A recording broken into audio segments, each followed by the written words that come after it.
Madame, Monsieur, bonjour et merci d'être avec nous. La mer Méditerranée est la seconde interface de l'Europe. Elle est vitale pour son approvisionnement en énergie fossile. Elle est aussi la voie maritime la plus courte et l'une des plus utilisées entre l'Europe et l'Orient, entre l'Europe et l'Afrique. La démographie du Maghreb méditerranéen est extrêmement dynamique, avec une population jeune, instruite et francophone. De plus, certains pays du Maghreb, comme l'Algérie et la Libye, sont assis sur des réserves énergétiques inépuisables et un potentiel touristique très important qui n'est même pas encore exploité.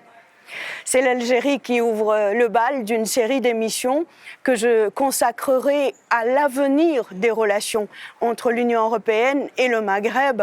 L'Algérie qui se classe au 14e rang mondial des pays exportateurs d'hydrocarbures, elle fournit à elle seule plus de 15% de gaz naturel à l'Europe. C'est un atout d'ordre stratégique pour un continent européen qui cherche à diversifier ses approvisionnements pour sortir de la dépendance du gaz russe.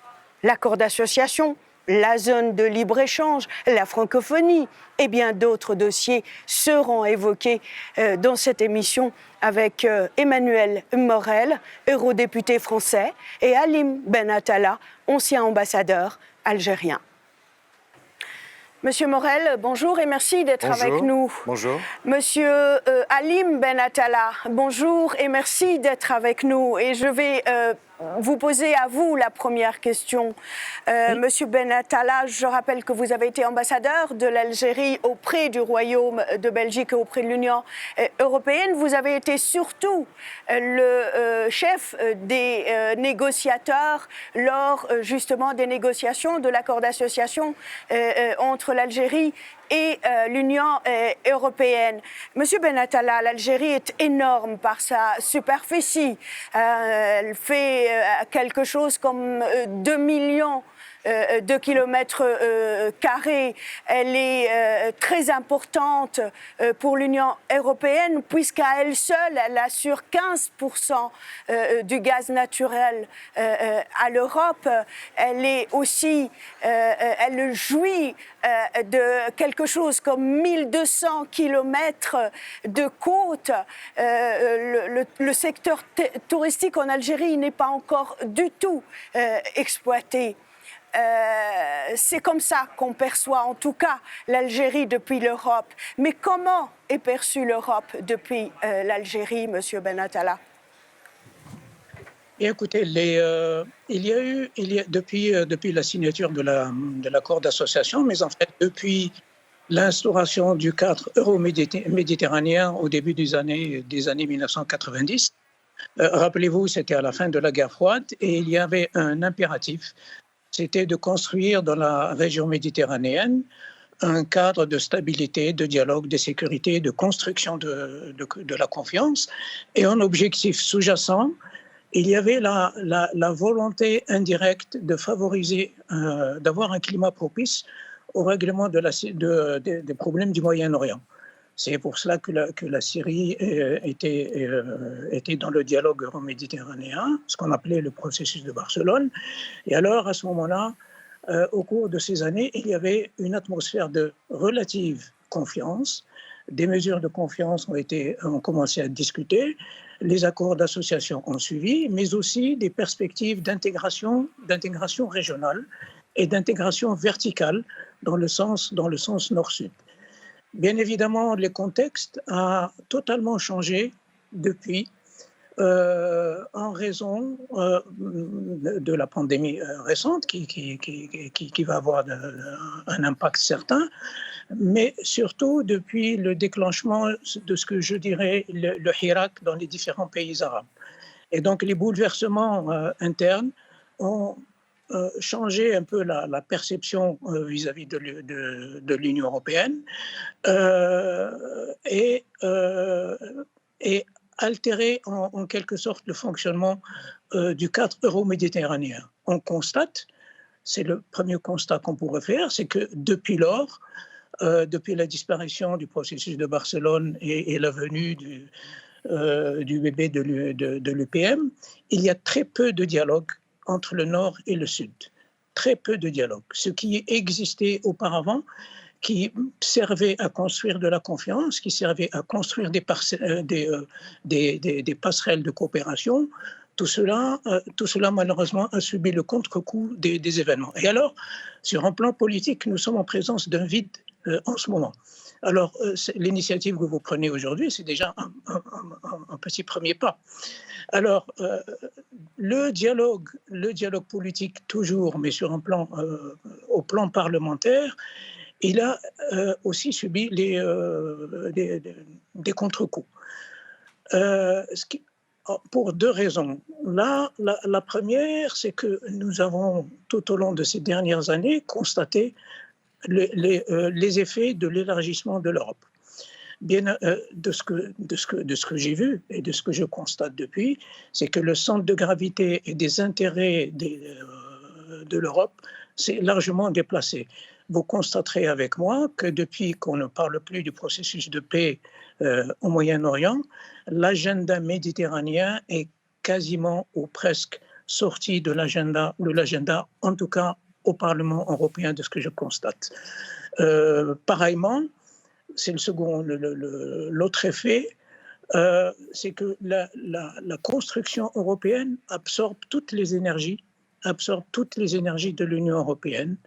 Les relations, évidemment, les relations avec la Chine, les défis avec la Chine, les relations avec la Russie, les relations transatlantiques, la construction interne, eh bien, tout cela a fait que l'agenda méditerranéen est en quelque sorte déclassé. Très bien.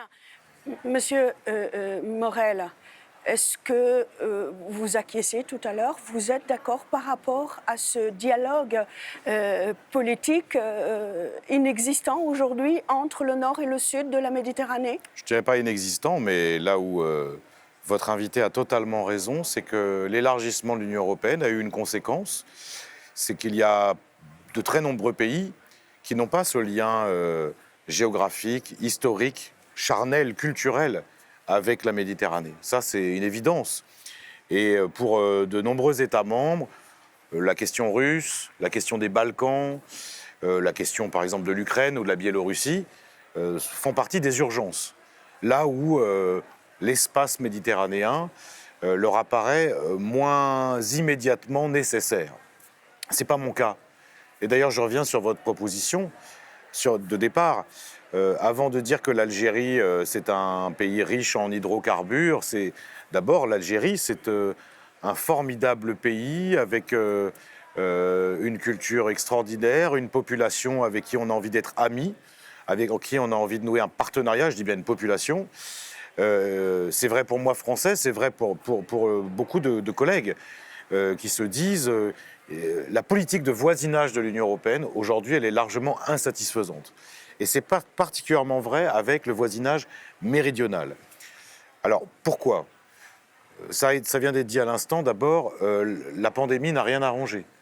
Parce que moi, par exemple, je représente la Commission des Affaires étrangères pour la Tunisie dans le cadre d'un dialogue interparlementaire et même au-delà avec la société civile. Depuis le début du Covid, les déplacements sont rendus plus compliqués, les relations sont difficiles. On a un pays, je parle de la Tunisie, qui a subi la pandémie de plein fouet avec une crise économique et sociale très dure. Forcément, la priorité, ce n'est pas le dialogue avec l'Union européenne, même si ça devrait l'être. L'Algérie, c'est un petit peu différent. Pourquoi ? Il y a la question du Irak qui vient d'être soulevée à l'instant. Et il faut bien dire que quand ce mouvement s'est propagé, que l'Union européenne l'a soutenu. Il y a une résolution du Parlement européen soutenant le Irak. La réaction des dirigeants algériens a été peut-être compréhensible de leur point de vue, mais en tout cas, non pas une rupture, mais un refroidissement de nos relations. C'est ça la vérité, c'est qu'on se parle très peu avec les dirigeants algériens, avec les diplomates algériens. Moi, je parle beaucoup aux Marocains, je parle beaucoup aux Tunisiens, moi aux Algériens, parce qu'il y a eu ce contentieux à l'occasion de la résolution du Parlement européen sur le Irak. Et en même temps, moi, je pense que c'était notre devoir, à nous, députés européens, et même aux institutions européennes en général, de soutenir ce mouvement qui est un mouvement d'aspiration à plus de liberté, plus de démocratie, dans un pays qui est très jeune, et des jeunes qui ont envie de changer de vie et changer parfois de gouvernants, et je peux les comprendre. Si on va au-delà de ça, le dialogue parlementaire aujourd'hui il est très peu existant. Il faut le renforcer. Il y a une volonté quand même de la commission, de la délégation Maghreb, dont je suis le premier vice-président, d'approfondir ces liens. Mais au-delà de ça, là où je rejoins totalement votre invité, c'est que moi, je l'ai dit d'ailleurs en commission des affaires étrangères il y a 2 semaines, le voisinage méditerranéen, ça doit être une priorité absolue pour nous, Européens. Voilà. Ça ne l'est pas aujourd'hui, ça ne l'est pas d'un point de vue financier, parce que moi, je considère que l'Europe ne met pas assez d'argent dans ce partenariat. Ça doit l'être aussi d'un point de vue culturel, parce que je pense qu'on est dans un espace géographique et historique qui a un sens. Et puis, si on se projette dans les 50 prochaines années, moi je fais le pari que la Méditerranée tout entière a vocation à avoir des liens beaucoup plus étroits avec l'Europe. Donc moi c'est ça qui me passionne, c'est ça qui m'intéresse. Force est de reconnaître aujourd'hui qu'on est un peu au milieu du gué. Et puis il y a tout ce qu'on a appelé l'espace euro-méditerranéen, notamment le processus engagé à la fin des années, juste avant la 2010, où là clairement l'Union pour la Méditerranée, où là c'est clairement au point mort. Parce qu'il y a aussi des problèmes au sein de la rive sud de la Méditerranée, entre les différents pays qui la composent, et vous n'êtes pas sans l'ignorer. Bon, moi je suis optimiste parce que je pense l'après-Covid nous invite quand même à repenser ce qui s'était passé dans la décennie précédente. Et pour moi, la priorité, c'est l'affermissement et l'approfondissement des relations avec les pays de la rive méditerranéenne. Monsieur Morel, je rappelle que dans l'accord d'association, il est prévu ce qu'on appelle le dialogue politique avec les partenaires du sud de la Méditerranée. Monsieur Benatala, Monsieur Morel fait référence à une résolution qui a été décidée ici au Parlement européen, je pense, il y a 1 an, et effectivement qui n'a pas plu aux officiels algériens. On a essayé de contacter, bien sûr, les autorités algériennes. Et très souvent, je dois vous le dire, et vous avez été ambassadeur de la République algérienne, ils toujours montrent du doigt un certain 2 poids 2 mesures. Et on m'a dit pourquoi, pour le Irak marocain, le Parlement européen n'a pas sanctionné les autorités marocaines quand ils ont emprisonné, arrêté et pas permis aux gens de s'exprimer librement. Monsieur Benatala. Écoutez, avant d'aborder ce point, toujours puisqu'on est sur le volet politique, il y a, quand j'ai fait mon introduction, j'ai fait référence à la notion de confiance entre le Nord et le Sud, de confiance entre l'Algérie et l'Union européenne. Un des éléments importants qui a modifié un petit peu la donne, qui figure dans le chapitre du dialogue politique Algérie-Union européenne en particulier, c'est la référence sur le terrorisme. Et ce qui a changé, et qui a peut-être, et qui a sans doute contribué à baisser le niveau de confiance, c'est ce qui s'est passé en Libye et en Syrie. Alors, les contre-coups de l'intervention occidentale en Libye, malgré les mises en garde de l'Algérie sur le fait qu'il fallait se garder de toute intervention militaire et sur les conséquences d'une déstabilisation de la Libye, des possibilités de déflagration dans la région, de la dissémination des armes et des stocks militaires qui étaient en Libye dans le Sahel. Alors, malheureusement, ces mises en garde n'ont pas été entendues et il s'est vérifié que, malheureusement, la Libye est devenue un foyer de terrorisme et cela s'est propagé à la région du Sahel. Donc cela, nous étions partis sur un échange d'informations, de renseignements, de mise en confiance entre les deux. Malheureusement, cette intervention a modifié la donne, ce qui fait que sur ce plan important, sur cette question importante du terrorisme, la confiance n'est pas à son meilleur niveau. De même avec la Syrie, qui est un partenaire méditerranéen important. Et le président syrien était accueilli quelque temps de manière fastueuse à Paris, et puis ensuite il y a eu cette intervention. Donc cela aussi a contribué faire baisser le niveau de la confiance et un peu de suspicion dans la relation euro-musée. C'est tout cela en fait qu'il faut reconstruire. Maintenant sur le Hirak, écoutez, cela est l'indice d'un déficit de communication et d'un déficit de dialogue entre l'Algérie et l'Union européenne. C'est-à-dire que ce qui est souvent reproché, par exemple, et j'étais ambassadeur sur place, c'est que avant qu'il y ait une résolution, les parlementaires européens ne prennent pas soin de nous consulter, de discuter au préalable, d'essayer de trouver un compromis, de nous comprendre, comme vous le disiez tout à l'heure, effectivement, de nous comprendre, de nous expliquer, ensuite, libre au Parlement de prendre la décision, de prendre la résolution qu'il souhaite. Mais évidemment, lorsque pareille résolution monte, eh bien, cela déclenche une réaction négative qui peut être perçue comme contre-productive, mais cela fait partie du jeu. Pour le reste, écoutez, tout est en fait depuis les Hirak dans les différents pays arabes. Avec la pandémie, tout est à reconstruire, je dirais. Tout est à reconstruire et tout est à repenser. À repenser pourquoi ?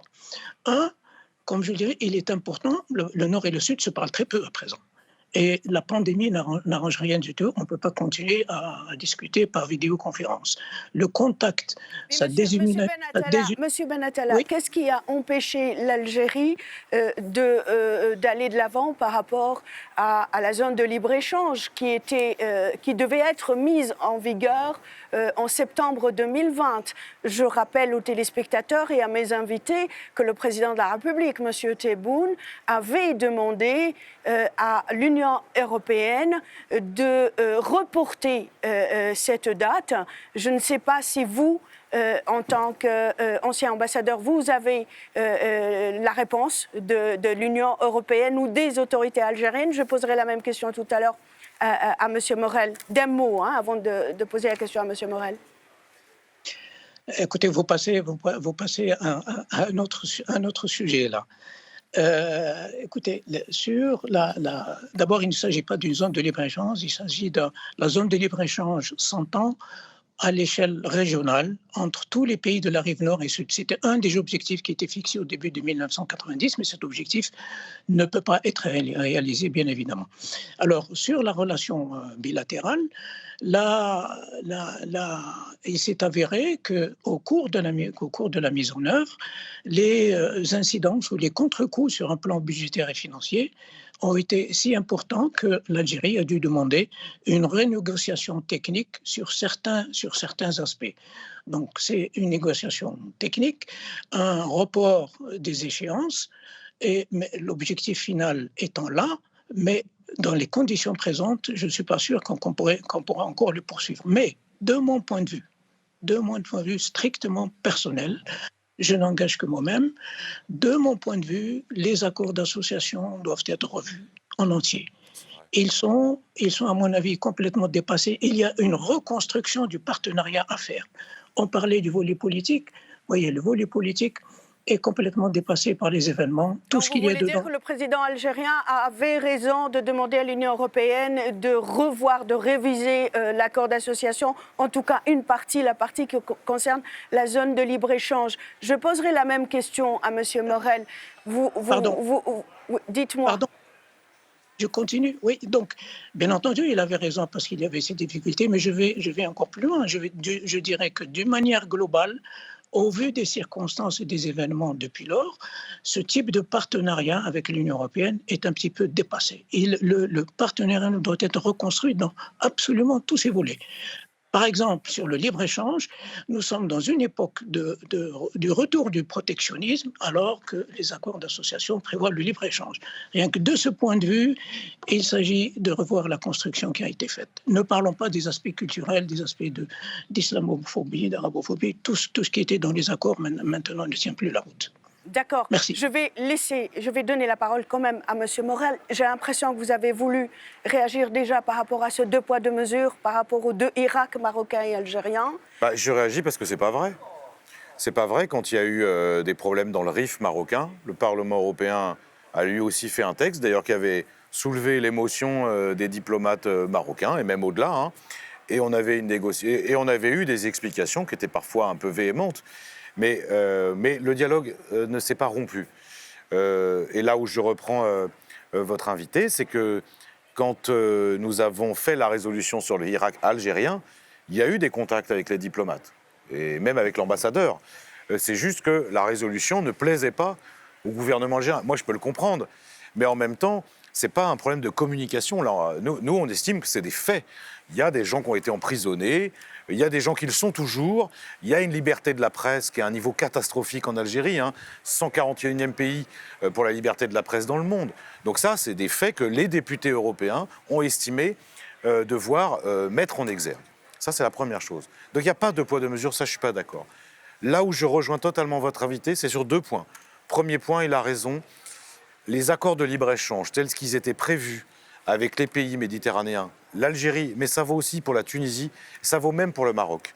Je pense qu'ils sont dépassés dans leur construction, et y compris parce qu'ils sont parfois trop asymétriques, et parfois parce qu'on demande aux pays du Sud, mais ça c'est le problème de la Commission européenne, qu'on est resté quand même qui ne sait pas vraiment faire évoluer sa façon de négocier en matière commerciale.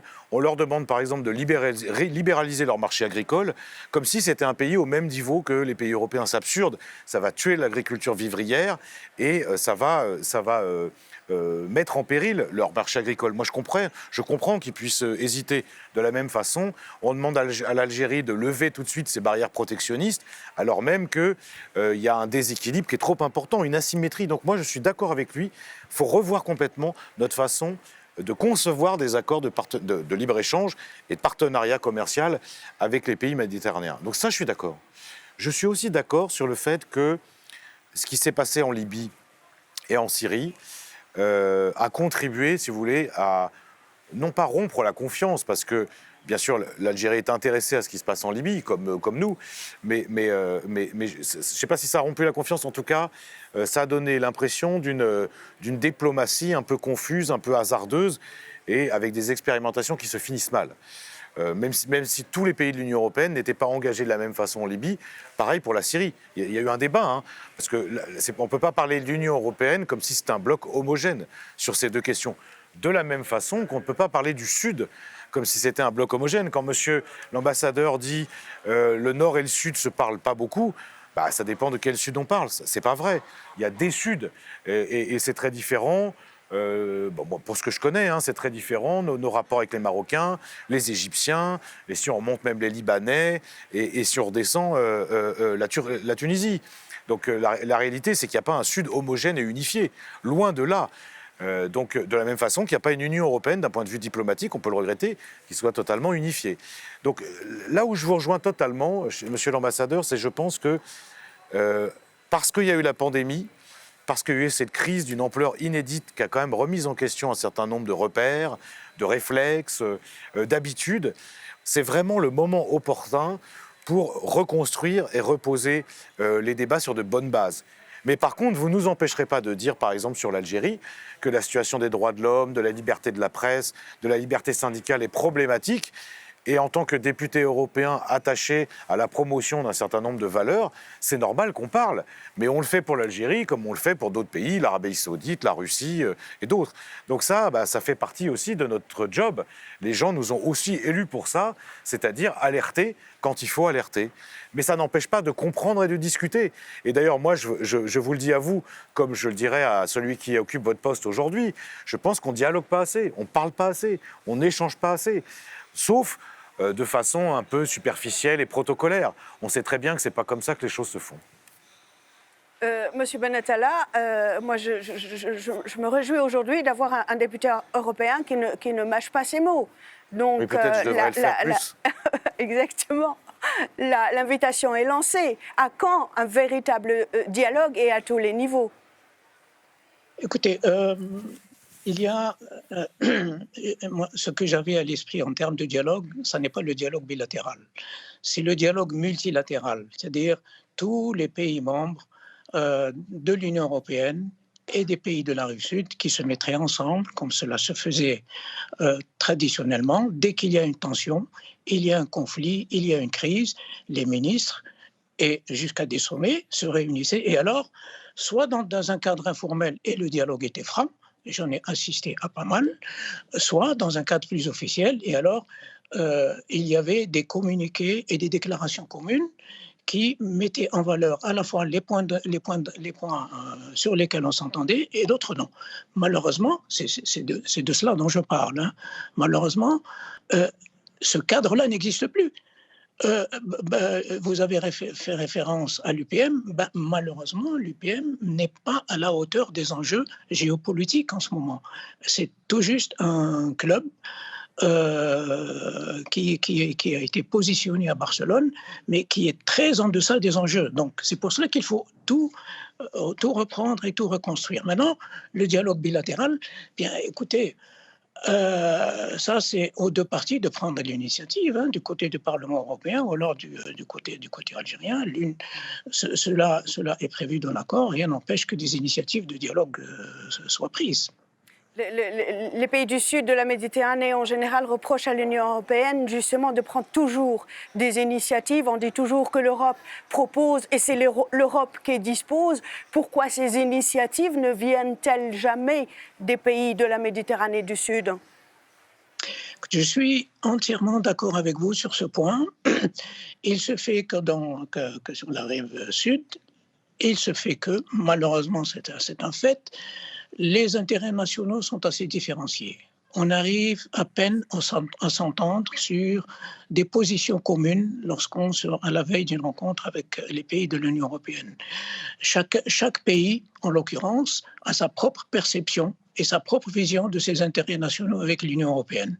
Les nôtres sont différents de ceux de la Tunisie, ceux du Maroc, ceux de l'Égypte. Donc, ce qu'on peut faire, ce qui est peut-être possible de faire, c'est en ce moment à peine de renouer le dialogue. Mais les intérêts sont tellement différents qu'on n'arrive pas à s'entendre sur une plateforme commune à présenter aux pays européens. Et cela est encore plus difficile avec l'État du Maghreb en ce moment. Alors, moi, la perspective idéale, je dirais pour moi, ça serait qu'à l'avenir, les initiatives ne viennent pas de l'Union européenne, que l'initiative vienne des pays méditerranéens, des pays maghrébins eux-mêmes, afin qu'ils soient en mesure de déterminer leurs objectifs, d'avoir un minimum commun ensemble, de dresser des plans, de faire leur propre plan de voisinage, leur propre plan de coopération et de dire explicitement dans des documents précis, comme le fait l'Union européenne, ce qu'ils veulent et ce qu'on attend. Malheureusement, jusque-là, la logique a été que tout vienne de l'Union européenne et nous étions en position un peu de réaction à cela, mais cela n'est pas suffisant. Cela est complètement dépassé aujourd'hui, me semble-t-il. Très bien, Monsieur Morel. Moi, j'ai envie qu'on finisse avec une note positive. Ouais. Il y a autre chose qui lie l'Europe aux pays de la Méditerranée du Sud et surtout le Maghreb central et le Liban notamment, la langue française. Bien sûr. J'ai envie de savoir comment elle se porte déjà au sein des institutions européennes, Très ici mal. à Bruxelles. Très mal, c'est un combat que je mène. Moi, je suis un fervent partisan du multilinguisme. Or, ici, on nous impose une sorte de globish généralisé. Personne s'y retrouve. C'est un appauvrissement culturel et linguistique catastrophique. Je peux vous dire que c'est un combat que je mène ici. Mais c'est aussi un combat qu'on mène ailleurs, parce que la francophonie, c'est un projet extraordinaire. Aujourd'hui, les institutions francophones fonctionnent bien, mais à mon avis, pas suffisamment. Je pense qu'il faut mettre le paquet sur les instituts culturels, les alliances. Il faut multiplier les projets. En tout cas, moi, c'est ce à quoi j'aspire. Je finis quand même parce que j'entendais l'ambassadeur dire quelque chose de positif. Moi, je ne crois pas que l'Union européenne ait envie toujours de prendre l'initiative. Je crois qu'on attend aussi, en effet, que le Sud, ce qu'on appelle le Sud, enfin le Maghreb, soit en capacité de nous dire, voilà vers quelle direction on veut aller. Mais pour ça, il va falloir débloquer bien des problèmes. Le premier, en ce moment, au moment où on se parle, c'est l'incapacité entre l'Algérie et le Maroc, enfin la rupture des relations diplomatiques, et donc l'incapacité de penser de façon commune un avenir qui nous concerne tous, quoi. Donc sur la francophonie, je suis optimiste mais il va falloir être très vigilant et se battre beaucoup. Et sur le dialogue Nord-Sud, je pense qu'en effet, l'Union européenne n'est pas assez volontariste, mais qu'en face, on doit avoir des pays du Maghreb qui fassent cet exercice très difficile qui consiste, au-delà des intérêts nationaux, à se parler, à dialoguer pour qu'on arrive à quelque chose de fécond. Mais je ne perds pas espoir parce que, au-delà des dirigeants, on peut en penser ce qu'on veut, mais il y a les peuples. Et moi, je crois que les peuples, ils aspirent à ça, c'est le principal. Monsieur Benatala, l'Algérie n'est pas membre de l'OIF, de l'Organisation internationale de la francophonie. Paradoxalement, c'est le plus grand pays francophone du Maghreb. Comment se porte la langue française en Algérie aujourd'hui ? Écoutez, je n'aborderai pas, disons, l'aspect culturel, mais je resterai sur mon terrain diplomatique. Alors, l'usage du français ou des autres langues dans les concerts diplomatiques, bien, il faut bien constater que le français est en déclin. Bon, malheureusement pour la France, mais c'est ainsi. Alors, mais il faut être réaliste. Un pays qui s'engage dans le multilatéral, dans un contexte de globalisation, malheureusement, il se fait, ou heureusement, cela dépend, il se fait que l'anglais est le vecteur le plus puissant pour se faire comprendre, pour se faire écouter et pour négocier. J'ai en mémoire une circonstance très simple. La dernière réunion ministérielle euro-méditerranéenne à laquelle j'ai assisté s'est déroulée à Marseille, donc en France, présidée par le ministre français. Et la négociation, toute la négociation ministérielle s'est déroulée en anglais. Il aurait dû être sanctionné. Toute la négociation s'est déroulée en anglais, de manière informelle, sans traduction à la demande des Français. Mais l'inconvénient de cela, c'est que les ministres francophones qui ne parlaient pas anglais étaient hors du coup. Et ils n'ont pas pu participer au débat. Ce qui fait que s'ils avaient maîtrisé quelque peu l'anglais, ils auraient été un peu dans le jeu. Mais c'était une règle qui a été posée par le ministre français, c'est ainsi. Je ne sais pas qui c'est, mais il aurait dû démissionner. Voilà. Moi, je considère que... Mais ce n'est pas la première fois que j'entends ça, y compris dans les institutions européennes. Vous avez des Français qui viennent plancher devant la Commission et qui pensent intelligent de parler en anglais, même si ce n'est pas leur langue natale. D'ailleurs, ce n'est pas vraiment de l'anglais, en fait. Une sorte de globish, pas très intéressant, un peu techno. Moi, je pense que le multilinguisme, il fait complètement partie du projet européen. Même après le Brexit, l'anglais est maître. C'est ridicule. Ici. C'est ridicule. Il n'y a plus que l'Irlande qui parle anglais et nous serions tous sommés de nous mettre au garde à vous en parlant britannique, alors qu'il y a plein d'autres langues merveilleuses qu'il faut parler, qu'il faut écouter. La traduction, ça fait partie de l'ADN de l'Europe. C'est Umberto Eco qui disait ça. Et même Emmanuel Macron doit être sanctionné parce qu'il parle anglais ? Le président de la République française ? Mais quand même, dans les discours officiels, il parle en français, normalement, le président de la République. À son peuple, heureusement encore. C'est mieux. Mais parfois, les gens ne le comprennent pas, même quand ils parlent français. C'est un peu un problème. Le temps est passé très vite. Je vous promets que je vous réinviterai tous les deux parce qu'il y a tellement de beaux sujets sur cette région du monde qui est la Mare Nostrum, la mer Méditerranée, notre mer à tous. Merci, Monsieur Halim Benatala, d'avoir été avec nous. Monsieur Emmanuel Morel, merci vraiment d'avoir été avec nous. Merci. Madame, Monsieur, cette émission s'achève. Merci de l'avoir suivi. Au revoir.